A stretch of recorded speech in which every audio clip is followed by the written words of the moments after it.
for every man I see. Can't stand her. Good afternoon from Mickey, from Aurora, and from me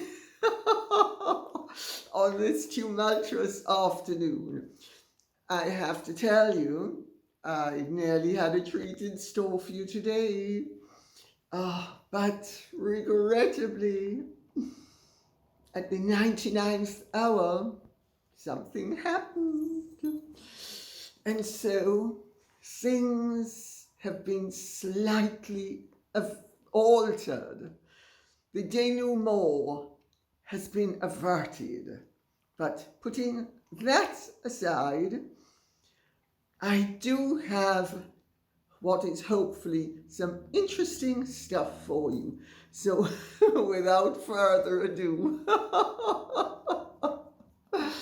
I will plunge right in, if Aurora will permit me to do so, which she will, because I've just managed to get rid of her. So the first issue is going to be a question from Bebe Veritas. What brought about Prince Charles calling her Tungsten? It was early on, and there must have been some type of event. What do you think? Well, I was actually told when I was writing the book that in fact it wasn't just one event. It was the feeling that she was so brutal and harsh underneath the charm, and she was very charming initially, but it was the smile of a barracuda, the toughness of tungsten, and she was able to keep Harry in line, which is no mean accomplishment. But my understanding is it wasn't just any one thing. There wasn't any one incident so much as a reading of the character, doubtless assisted by his wife's input and his elder son and trusted daughter-in-law's input. Lynn Kilpatrick says, "Hi Lady C and your gorgeous fur babies Mickey and Aurora. Mickey and Aurora, Lynn Kilpatrick sent to say hi. I have just lost one of my fur babies yesterday. Oh dear, I am sorry. I feel for you. So it's a tonic to see your two on my TV screen." Thank you. Sure. Only small compensation, but at least a bit of consolation. I hear Prince Charles wants to build bridges with his son. If H does decide to live 6 months here, 6 months there, that would give Charles an opportunity to do so. But do you think H would be sincere in his side of the renewal of their relationship? Or would he just be using it as a publicity opportunity and to make more money? Thanks in advance. Give Mickey, Aurora, and your gorgeous cat cuddles from me. I will, tonight in bed. Well, Lynn Kilpatrick, my understanding is that the Prince of Wales loves his son and would dearly have loved, and listen carefully to what I'm saying, please, to be able to mend fences with him. But just as how the Christos family understood that it was risky to involve themselves with the Iscariots on an ongoing scale. So it is with the Windsors and the Sussex lot. Also, I have grave reservations that there is any 6 months in, 6 months here, 6 months there actually planned. I don't see how it would work. I don't think it's going to happen. Maybe back and forth, but 6 months here, 6 months there, except as a precursor to a divorce. I'm sorry, I don't see it happening. I really don't think it's going to happen. I think it's pie in the sky. I think it's Harry and Meghan and Sunshine Sacks floating yet another kite to get yet another set of column inches, which they got. They have us talking. This week it's 6 months in, 6 months out. Next week it's going to be 6 months down, 6 months up. The week after it might be Meghan is pregnant for 6 months of the year and 6 months of the year she's not. Oh dear, oh dear. And she's going to be gestating very regularly and frequently, as is her wont. I think we really need to take all of this with a big pinch of salt. And you know, I'm sorry. Once you have been publicly betrayed, lied about, humiliated, accused of things you haven't done, which, you know, it's bad enough to be accused when you're guilty, but when you're not guilty, to be accused is even worse on some level, because, you know, you do not have the protection that guilt allows you to have. Guilt will harden your resolve in a way that innocence doesn't. Mickey, Aurora, stop the playing, honeys. Boys and babies, come on, behave. Walrus Camby says, what a name. Doesn't the royal family do any kind of background checks on people? I'm asking because I was wondering why they didn't on Mimi before Has got in too deep. Walrus Camby, I've got news for you. They did do background checks. They always do. There is a wealth of information about Megsy Baby that has not yet seen the light of day. And you never know, in the event of a nasty divorce, you never know what might actually pop out of the woodwork. If there is too gross an accusation and there has to be a lawsuit, you never know what is going to surface in discovery. But they do know, they did know. That's why they all tried to warn Harry against marrying Meghan. Not only because they had instinctive knowledge of her, but because they had actual knowledge born of investigations as to what she is capable of. And we mustn't forget that Harry has said very admiringly that Meghan is capable of anything. There are some people, and clearly Harry is one of them, who thrill to the danger of some person without boundaries. People without boundaries, people who are capable of anything are antisocial. Antisocial. They're not just narcissistic. They don't have the brakes that a certain sort of digested morality will apply in situations.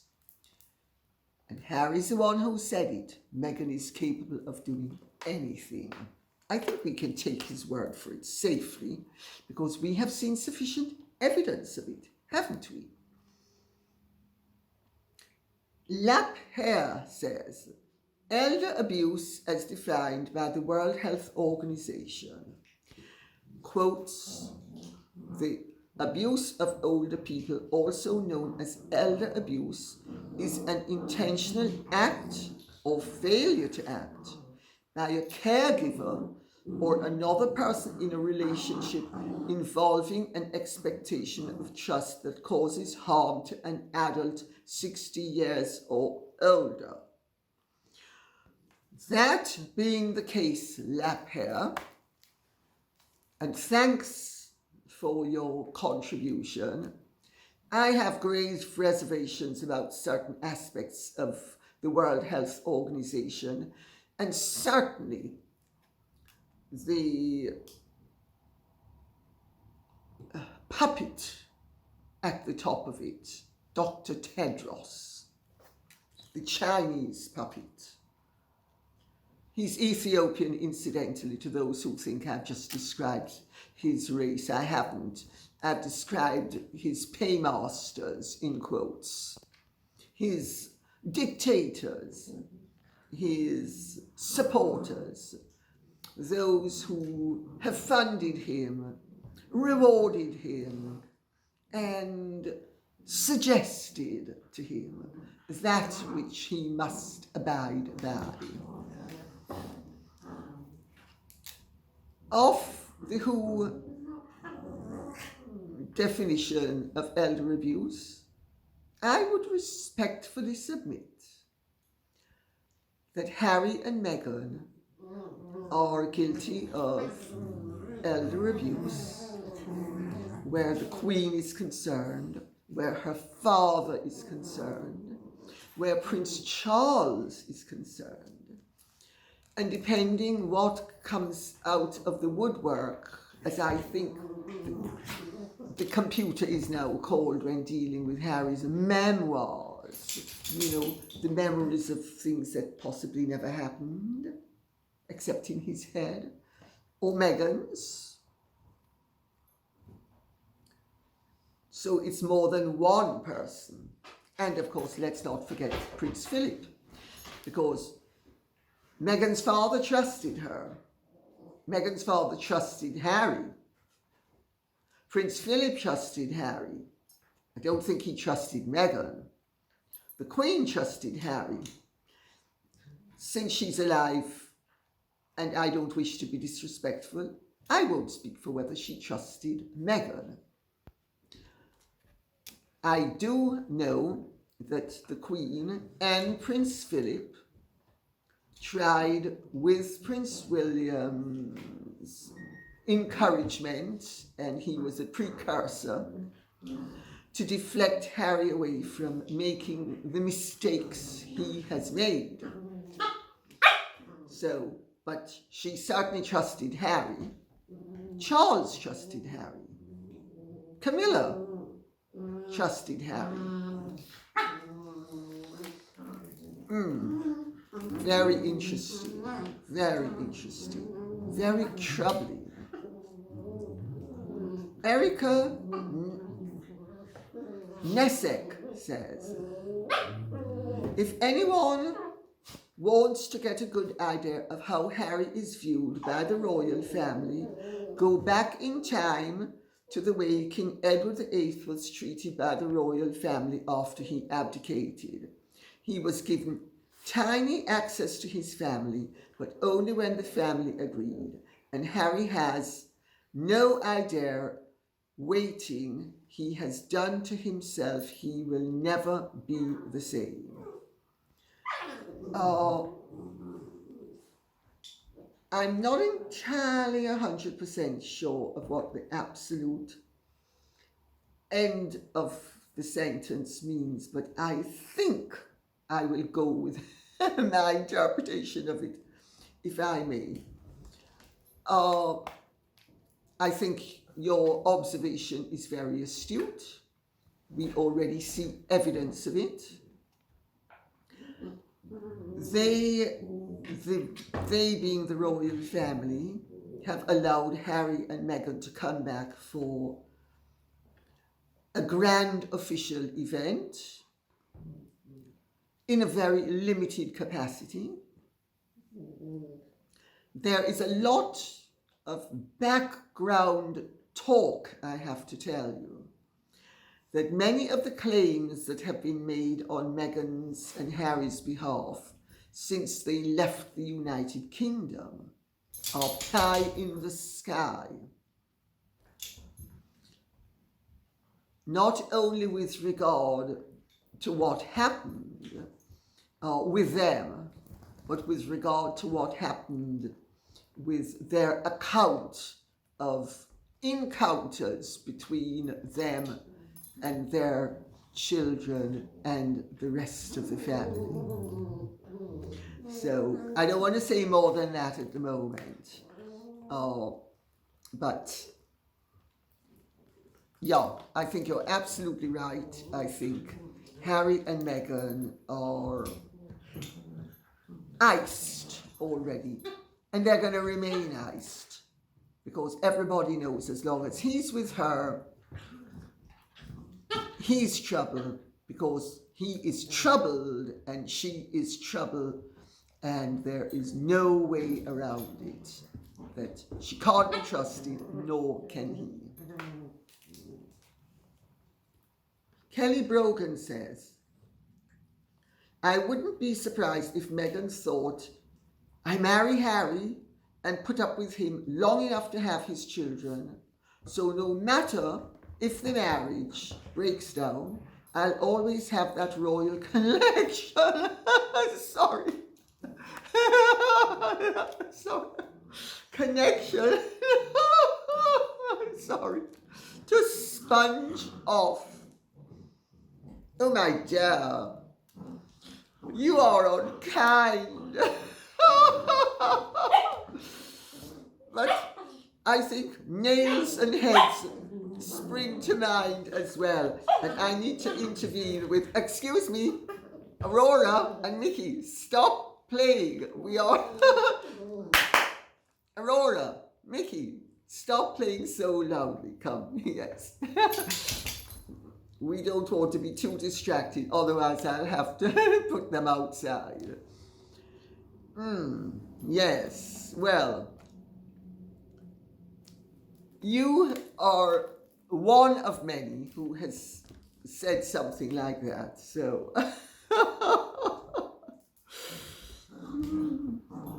I'm going to therefore quote from Spirit Creek, who says, exactly, and having children pours cement over the deal. But I have to tell you, you know, when I was young, women made strategic marriages. I remember when I was going out with David Koch and the prospect of marrying him arose. Several friends of mine who had my best interests at heart said, are you crazy? You can't not marry him. You've got to marry him. If you can't stick it off 2 or 3 years, get a divorce and a fabulous settlement and alimony and you're set for life. I couldn't do it. First of all, I couldn't betray the trust of a decent person. Secondly, I'm not an actress. I couldn't act for a day, much less 3 years. But there are many women who act for a lifetime. I have seen it. I saw it with my own mother. There's a type of woman who exploits her femininity to her worldly advantage. And marriage is simply a notch. It is simply a progression. It is simply security, but not that form of security. Financial security, worldly status, worldly security. Is Meghan one of those women? Well, I think you're entitled to your opinion, and I'm entitled to mine. And I am not going to say whether I agree or disagree with you. I'm going to leave it up to you to guess what I really think. I think you're going to alight upon the right conclusion. Pauline Fleming says, I hear that Meghan is thinking about moving to Washington to further her political career. And what are my thoughts on that? The latest kite being flown, but this one could have some merit. I think there's little or no prospect of her prevailing in California. I was told that by somebody who is a great friend of Dianne Feinstein or Feinstein. I forget which way it's pronounced. These Steens and Steins are enough to drive on to drink.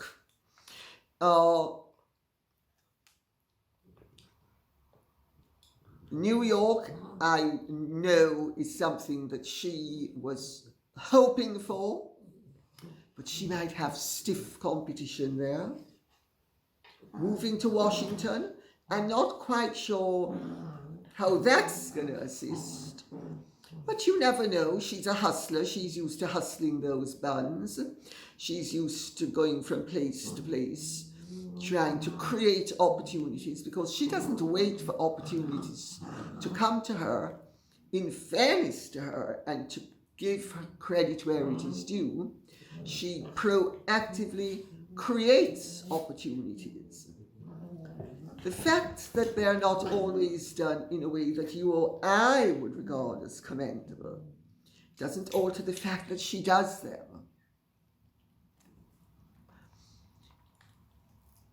Is it the truth? You know, I'll tell you, when I was writing about Diana and called upon to comment about Diana's latest foray, whatever it was,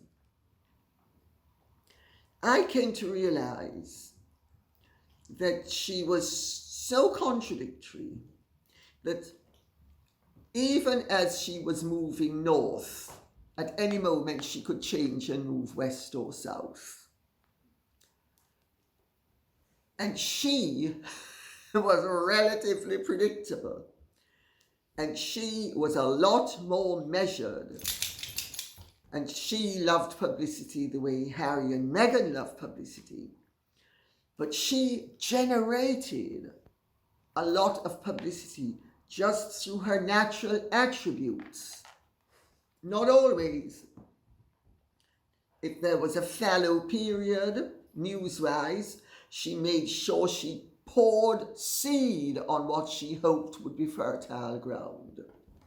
But putting that aside, she didn't micromanage on a daily basis the feeding of news to the press with different stories. She did it with consistent themes.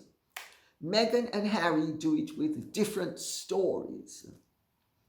So he's going to be here 6 months in, 6 months out. She's going to be in Washington. What's it going to be next week? Don't hold your breath. Lena Youngblood says, Lady C, It seems like Harry wasn't jealous of William or resentful of the royal family except for Camilla. I would dispute that, by the way.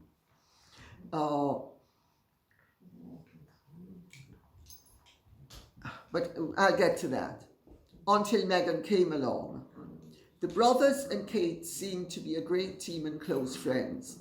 And when Harry was younger, he seemed to love that he could be less buttoned up and more frivolous because he was not going to be king. Also, it seemed like Prince Charles had planned on Harry being an essential part of his slimmed-down monarchy, so he could enjoy the best of both worlds.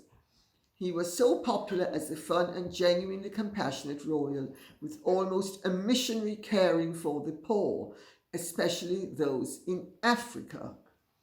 I'd like to hear your perspective. Do you think he was always envious of William and bitter towards the family? Or did he just resent the paparazzi and want to get out of the restraints of royal life, so he could have the freedom to live without being pressured by them and do some good? Do you think Meghan's influence is what created this resentment in him towards his family?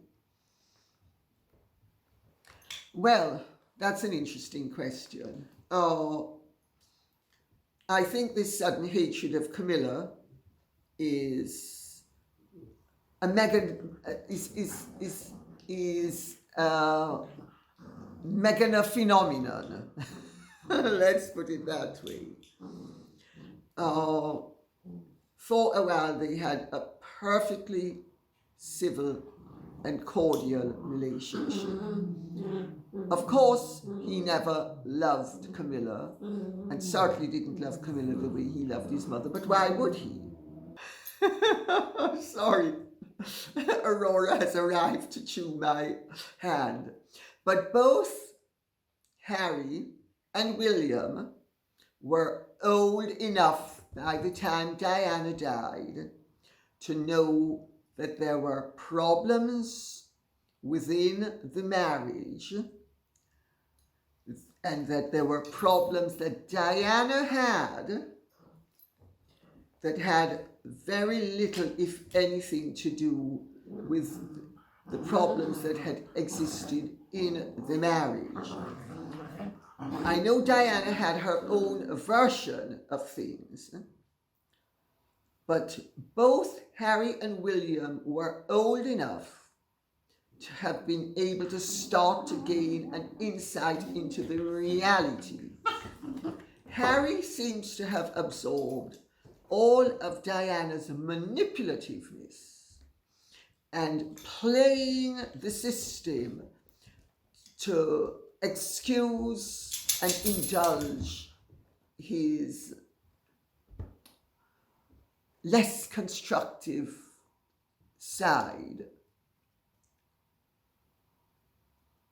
He should, at the age of nearly 13, have had sufficient discernment, if ever he was going to have any, to see that his vision of the perfect mother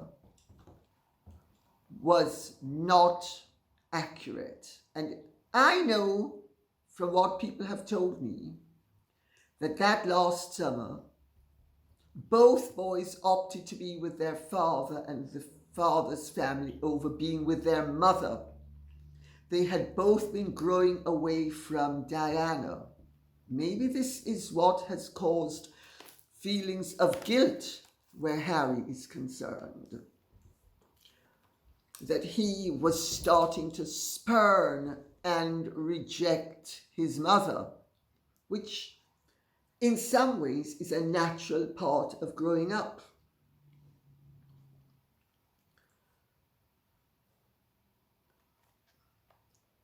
There is little doubt that he is and always was somewhat, I don't want to use the word troubled, but certainly troublesome, because he was troublesome even as a little boy. He grew into a troubled young man. Meghan has poured not only water, but fertilizer on that avidly to gain an ascendancy that she would otherwise not have had over him.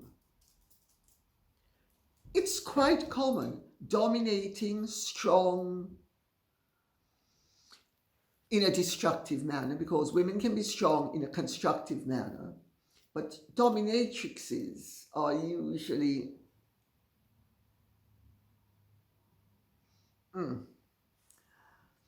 very undesirable in terms of life partners. And I think Meghan is a dominatrix. She's a very dominating personality. Everybody who knows her well has said it. She is always in control of her man. That's not a particularly healthy sign. But I know the type because I remember when I was in Jamaica that last Christmas with Colin Campbell, and I had told my parents I was going to be divorcing him. And he was behaving badly. He was perpetually drunk and on drugs. And Mummy said to me, "You need to control your husband." And I said, "Well, what can I do at this? There's nothing I can do." She said, "It's a duty of a woman to control her husband." It's because she had Daddy under control. Meghan has Harry under control. I wouldn't begin to know how to control a man, I've got to tell you. I know how to control myself. And even that sometimes only to a limited degree. But I certainly don't know how to control a man. But a particular type of personality, which Meghan and my mother share, they know how to control men. But we come back to the reality when we're dealing with people who are in toxic relationships and choose to remain in them. You can get into a toxic relationship without realizing what you're getting into. I know that from personal experience. But if you choose to stay in a toxic relationship when it is destroying you and your loved ones, then the onus is upon you to act and to get out and do something to preserve yourself and your loved ones. Relegating responsibility, I'm afraid, is a very poor excuse, even if it has the good reason of such erosion of choice and personality that you lose the incentive to depart. Each of us has a spiritual duty to ourselves. That's our duty to ourselves. We have a soul and we have a spirit, and we need to protect them. No matter how difficult it is, even if we have to cut off our leg because a boulder has trapped us and we'll starve otherwise. You need to cut off your leg. People have done it, incidentally, literally done it. And it's much easier to do it figuratively. I didn't say it's easy, but it's easier. So I'm cutting Harry some slack, but only some, because when toxic relationships continue, it's because each party is giving the other party something that he and or she wants. There's a payoff. That's a fact. Rita Rader says, I don't understand neo-puritanical. Puritans who came to America were trying to live lives according to the Bible as closely as they could, and were not allowed that freedom from whence they came. What does that have in common with whomever you are calling neo-puritanical? Rita Rader, it has absolutely nothing to do with what I was calling neo-puritanical. The word puritanical has a meaning that has nothing to do with the Puritans who went to America. The Puritans who went to America, incidentally, went to America from England. Those same Puritans ended up dethroning the king, executing the king, and imposing a puritanical regime in this country, which is called the Protectorate or the Interregnum, from 1649 to 1660. Puritanical is an English word, that is English meaning the English language, which means that you are basically a spoil sport, that you are over-religious, that you are over-exacting, that you regard yourself as pure, Puritan, pure, the basis is pure, that you are basically somebody who is sanctimonious, loves to tell, regards yourself as pure as the freshly driven snow, and anyone who doesn't live up to your exacting standards as somebody who is diabolical, and they used to literally drown and burn people at the stake. So not only did they drown people here, but in the United States, remember the Salem witch hunts? I think Arthur Miller wrote about them. That took place in the United States, and those were the Puritans. So, but it was that die-hard, rigid, sanctimonious concept that we are right and everybody else is wrong, and those who do not agree with us should be made to agree with us or eliminated, that helps to give the vernacular, the word in the vernacular, puritanical, its meaning. But it's a word that doesn't really have anything to do with the Puritans that went to the United States, except in the very loosest and basest sense.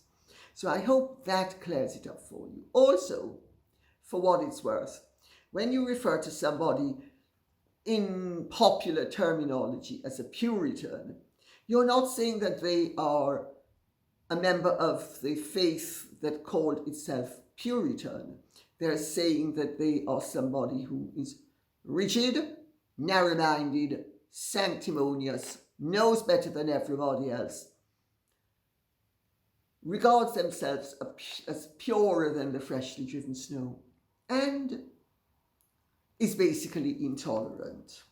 Okay, so that is why the intolerance of the wokes and the illiberals is called neo-puritanicalism. Okay, they are neo-Puritans. They are the new version of Puritans, which doesn't mean that they wish to lead a life in terms of the Bible, because clearly they don't wish to lead a life in keeping with the teachings of the Bible, because I don't recall the Bible being pro-abortion, pro-trans, pro many of the things that the wokes hold by, and that indeed liberals generally hold by. But liberals are not neo-Puritans, because liberals aren't telling everybody what they should do. They're only saying what they want to do, because my understanding of the difference between a liberal and a neo-Puritan is that if a liberal doesn't like something, he or she simply won't do it. If a neo-Puritan doesn't like something, anybody who does it should be condemned. So I hope that clarifies. And now we come to something really rather more important. Carla Mosley says, Lady C, I have 2 questions for you. What are your thoughts on Alexandra Pettifer being awarded something on the order of £500,000 in damages by the BBC for what Martin Bashir said about her? Do you think it is right that a publicly funded organisation should be made to pay such a significant sum? Carla Mosley, wonderful question. The findings of the Dyson report were very clear. Martin Bashir lied systematically and viciously and mischievously and unconscionably and unscrupulously and illegally lied to get an interview. The BBC is a publicly funded organisation, funded by force, because we are all forced, whether we want or not, to make a contribution to the BBC in the terms of a licence fee. And if we don't, and we are looking at television, they can and will fine us. Many of the older women who are in prison in this country have been put in prison for having watched television without paying their BBC license. I mean, it's beyond belief, but that's the reality. Well, it is wholly desirable that an organisation like the BBC that pays its henchmen hundreds of thousands, sometimes nearly £1 million and over £1 million per annum, to do paltry work and sometimes pretty shocking and bad work, that they should be made to stump up when they have willfully and unscrupulously and indulged in criminal acts that they were fully aware were criminal, incidentally, against innocent people. It doesn't matter that they're taxpayer funded. Once we are forced to hand over that money, they do pretty much as they please with it. And they should be made to pay. And they have been made to pay. They had to pay Patrick Jeffson, who was Diana's private secretary and who they accused of betraying her, £100,000.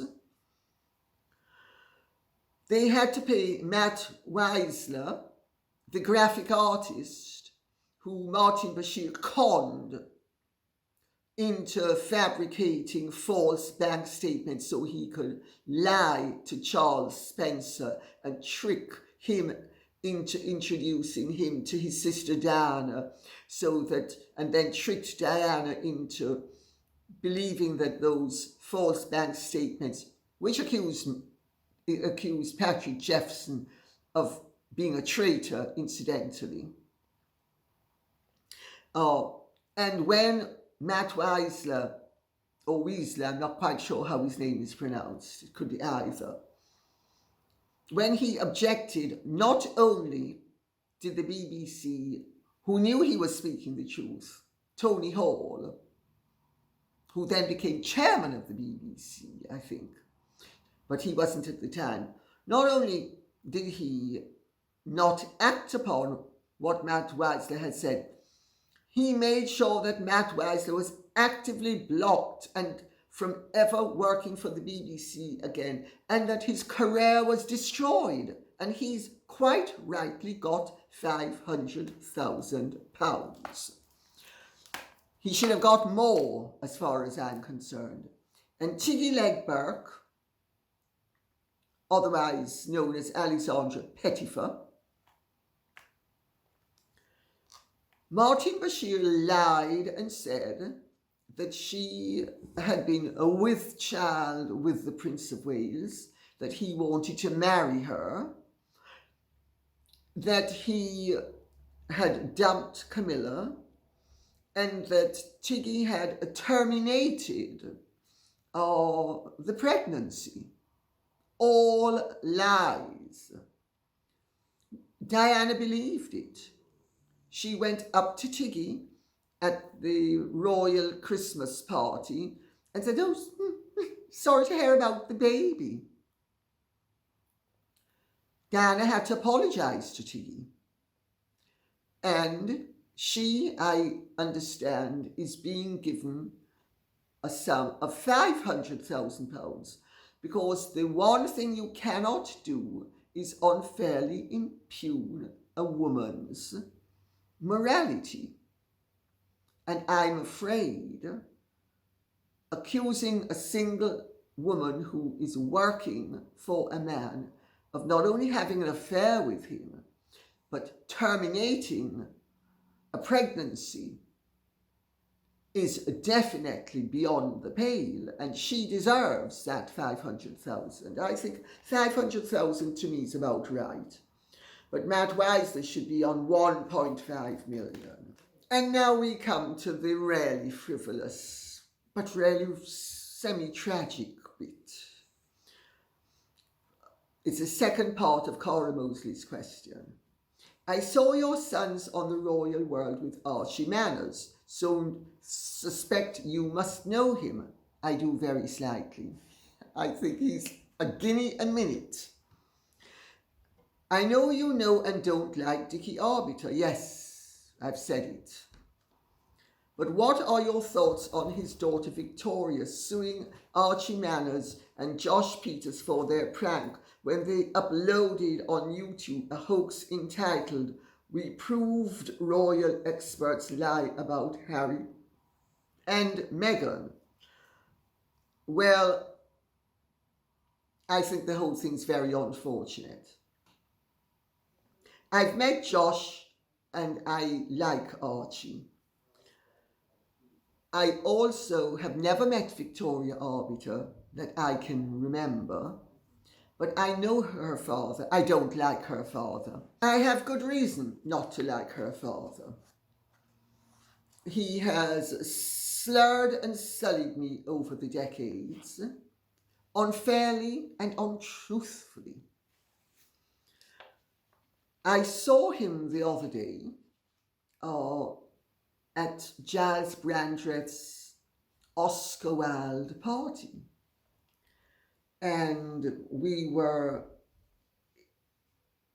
effectively in the same group around the table. And he said, "So, hello, aren't you going to say hello to me?" And I affected to not know who he was. And he said, "Well, of course you know who I am. I know who you are. And you've even come and seen me." Ha ha, give away, give away, give away. Because he's never said that publicly, but yes, when I was writing my Diana book, I went into the palace and saw him at Diana's behest and upon her advice. Anyway, finally I spoke to him. And he was fairly chatty and was saying what a terribly hard time his daughter had been having and how she had been trolled.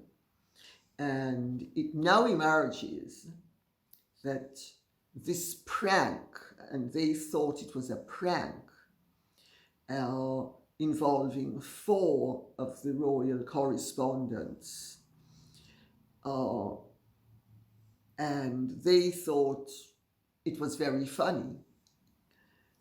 And it's had a disastrous effect, evidently, upon her life, because she had a contract with CNN to comment on the royal family.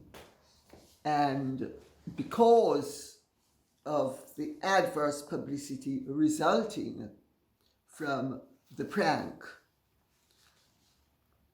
which was quite funny, it's got to be said, but not for the people involved. And I get what the boys were about, and I also understand the complete devastation, because what the public will not know, but CNN should have known, and therefore should not have cancelled the contract. But of course, all these big organizations are gutless, mealy-mouthed, and at the drop of a hat, they will drop you because they expect everybody to cover them in gold dust and glory. And God forbid they should actually ever stand up for anybody, because they don't. At the first sign of trouble, they head for the hills. So they didn't renew her contract. And she's really struggling now. She's a single mother. But CNN should have known that in the business, as it is called, royal commentators, and I am not a royal commentator, I hasten to add, although I am called upon to answer questions on the royal family, I am not a royal commentator. There is a substantial difference between me and them. But I have been called to comment on things, and people have asked me will you say such and such? I say, no, absolutely not. Until it happens, I'm not prepared to make a comment. But it's standard fare in the industry for royal commentators to give interviews on a subject, because there's usually, you have introductory passages, let's put it that way. So there is some clue as to what is going to happen. You know, tasters, I think they're called in the business, where the production companies supply the industry with tasters so that people more or less know what's coming. And it's quite standard to actually have a royal commentator answer the question in 2 ways. One, the person said yes, the other, the person said no, because there are only so many possibilities. And this is what she did. Her father, Dickie Arbiter, did it. And 2 other royal commentators who were induced to answer questions along those lines did as well. Well, I don't want to take sides, because I like Archie. I've met Josh, I like him. And it's not my fight. But I do think it's very unfair of CNN to have not renewed the contract, although I can understand why they didn't. Because I suppose they didn't want somebody who had been made to look ridiculous. I think it's gutless of them, but there we go. That's just my opinion. And on that note, I will say thank you very much for listening. I hope this has been of some interest to you. I know it's been pretty lightweight today, but every now and then I think we deserve a little lightweight, don't you think? So, without further ado, may I say, if you have enjoyed this, please like, share, subscribe, press the notification bell, and please keep the questions coming in. God bless and goodbye.